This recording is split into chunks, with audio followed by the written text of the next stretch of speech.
What's going on, everybody? This your boy Mike Knox, the CEO of the BDSAR Radio Network. I want to say thank you to everybody out there that nominated us for Best in Local Media.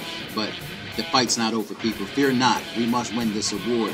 We are the BDSAR Radio Networks. We consist of great shows, from wrestling shows like Perfect Plex Talk Radio to Insanity Talk shows, as we give you the new Twitch show Tuesday mornings.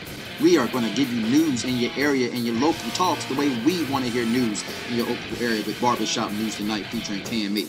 We impact your Thursdays with Corey G, myself.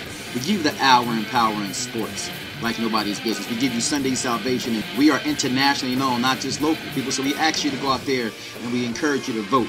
Don't just vote because you're fans of Mike Knox. Vote because you're fans of the BDSAR Radio Networks, people. Right here in the bottom of the screen, you can go ahead and get the address. You go to DelawareBlackAwards.com/vote.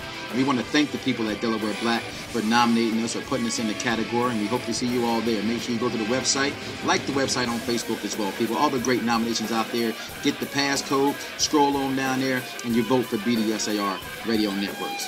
We hope to see you back soon with that award, and trust me, you know, we are the fastest, rising, most successful radio network there is in the world. Why? Because we're not just locally known, we're internationally known. We see y'all there. Peace.